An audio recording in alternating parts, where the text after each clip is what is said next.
The Chicago Sky get a much-needed win against the Seattle Storm, keeping their playoff hopes alive, sitting now 1.5 games behind the Los Angeles Sparks for that final playoff spot. We're going to talk about that, everything that went into that game. We're also going to discuss the coaching candidates that the Sky reportedly have interest in for their head coaching spot. We're going to get into all that, plus news from around the W, right after this. Welcome to Chicago Sky Central, and here's your host, Haize.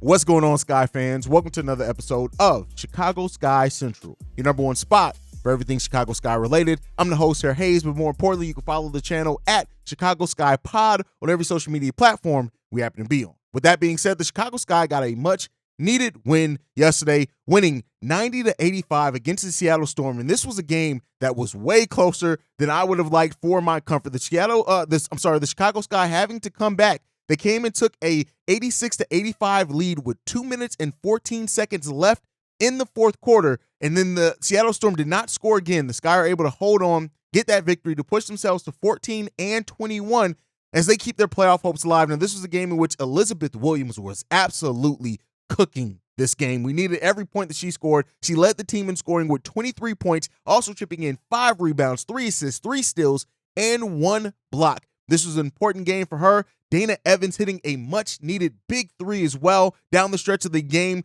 to help kind of push that. Listen, the Seattle Storm had a 64-50 lead with 7 minutes and 16 seconds left in the third quarter of this game.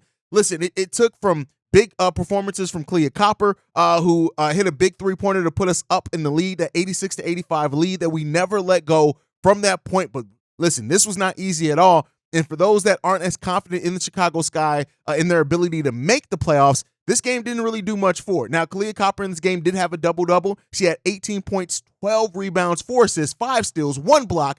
Only 1 turnover did Clea Copper have in this. She was 4 of 18 from the field, but still found a way to be extremely productive. Marina Mabry as well in this game, 16 points, 4 rebounds, 3 assists, 2 turnovers in this game. She goes 5 of 8 from the field. But this is the story of this game is Elizabeth Williams. Elizabeth Williams just continues to be not only that defensive anchor, but also a much-needed offensive push in this game that we needed, especially in a game where Elena Smith only played 12 minutes. Hopefully, knock on wood for her. She didn't give this guy much. And then we did have Dana Evans come off the bench with 14 points. She goes 4 of 9 from the field with also 2 rebounds, 6 assists, 1 steal, and that branded defense we've come to expect from Dana Evans as well.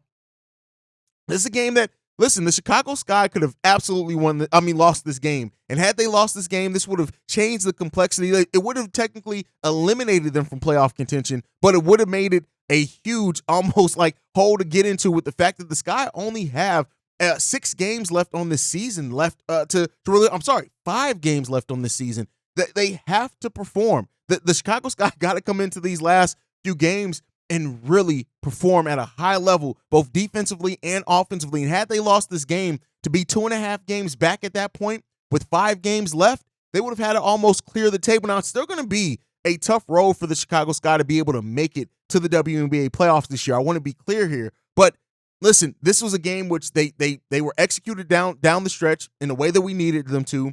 We'll see how they end up performing in the rest of their games. But listen, the Chicago Sky, we talked about it. This is not at all a easy stretch for the Chicago Sky at all. We only have 2 victories in our last 8 games, and both of those victories come against the Seattle Storm. So the Sky, they lost an important game against the Aces a little while before then that just was important for their playoff run, and it's unfortunate that they continue to lose those big games, but we face the Sparks tomorrow. That's going to be with the Sky being only 1.5 games against the Sparks, they're going to have to come in against Los Angeles and play one of their best games to keep that hope alive. Outside of that, we got New York, the Fever, the Minnesota Lynx, and the Connecticut Sun all before we end the season. So this is a tall test for the Chicago Sky, and we'll see how they end up performing in that. But listen, for those that are concerned, for those that are worried about the Chicago Sky and what they can be and if they're going to make the playoffs, or even if it's even worth, making the playoffs for this team, I mean, the Sky got to come out and perform, and we'll see what ends up happening for that. Now, with that said, we also have some clarity on the Chicago Sky and their coaching search. It looks like they are reportedly, according to multiple sources, they've spoken with Teresa Witherspoon, Hall of Famer Teresa Witherspoon, on that open coaching vacancy. Keep in mind, Teresa Witherspoon was the former head coach at Louisiana Tech. She also was an assistant coach I think, with player development for the New Orleans Pelicans. So, they may be interviewing her for that job. Now, the CEO of the team was asked about it. He said that they're exploring every option, that they won't comment on specific candidates or anything like that. But, Teresa Witherspoon, 57 years old, she was the two-way development coach for the New Orleans Pelicans. And, it is what it is there. She has the accolades. We already know, 2-time Defensive Player of the Year, 5-time WNBA champion. She played for the New York Liberty, 7 of her 8 seasons with New York Liberty. This is a legend. And with the Chicago Sky, we're going to bring her in. We'll see what she can end up bringing. She was the coach for her alma mater at Texas Tech. She led the program to back-to-back NCAA tournaments in 2010, 2011. This is a big-time name for the Chicago Sky to interview. But it looks like they also have spoken with Grizzlies assistant Sonia Rahman as well. She's 49 years old. She played for Tufts University. She spent 12 seasons as the women's basketball coach at Massachusetts Institution of Technology. And they went to 2 NCAA tournaments in that time. So, the Chicago Sky are the last team in the WNBA that have that that head coach and general manager roles combined. So, we heard a lot of things that they plan to separate those. So that makes sense as well. We'll end up seeing. So, at least the Chicago Sky are looking towards and may point to, our interim head coach right now is not going to be holding on to that job. They're exploring those candidates. Let me know what you guys think of either one of those candidates. Are those ladies people that you would like to see step into that role for the Chicago Sky heading into next season? Now, before we get into the news around the W, we also want to talk about Ruthy Hebard, right? She is set to become a restricted free agent heading into next season. And so while this hasn't been the season where she's been able to perform a lot, she has made her impact definitely felt in certain games for the Chicago Sky in the way that she's able to perform on both sides of the ball, specifically defensively. But it's been a lot of questions around Hebard overall. So she was the 8th overall pick in the 2020 draft. So, she's had to develop behind players like Cheyenne Parker, Candace Parker, Stephanie Dolson, Azura Stevens, right? Those are players that have passed her up. And so, her role took another hit as well when Ema Mixman came to the team. And then this year with her giving birth, things like that. So, I do think that the Sky are probably going to extend her a qualifying offer just because of we don't have draft picks this upcoming year. So, you don't want to allow her to become an unrestricted free agent. Maybe the Sky may also think that they can do better out there.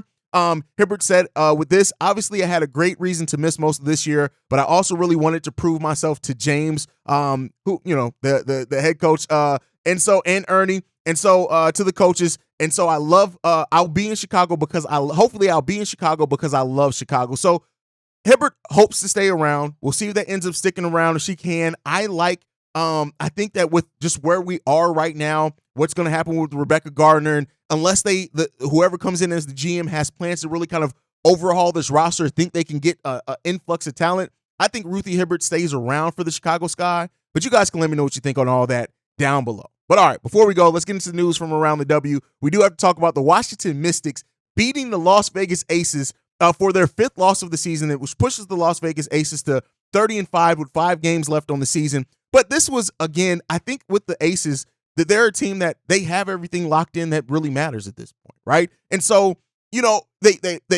Becky Hammond pulled their starters towards the end of that game, but it's still a big game. The fact is they still lost the game. Now, it was a winnable game for them, right? The Mystics won that game 78-62. But at the end of the day, what is left for the Aces to fight for? They are looking at a WNBA title, but you still can't overlook the story that it was a great win by the Washington Mystics. They were up for that game. They came into that extremely prepared. And so, we'll see. The Aces, I will say, in their 5 losses this season, have looked bad in those losses. Now, again, this game we're putting that to the side, but if you want to take out the other 4, 2 which came against the New York Liberty, they've looked very pedestrian in some of these losses, but this is a team that I think as well is just at this point realizes that they can turn it on when they want to, and not many teams can mess with them. And we may see them coast for the last 5 games of the season heading into the WNBA playoffs where, hey, listen, it seems like they are destined for a matchup between them and the New York Liberty, and we'll end up seeing what that becomes. But it's a great story for the Mystics. They get a big win for them, I guess, and we'll see what ends up happening with that. When you look at the the WNBA playoff and the standings there, like it's really been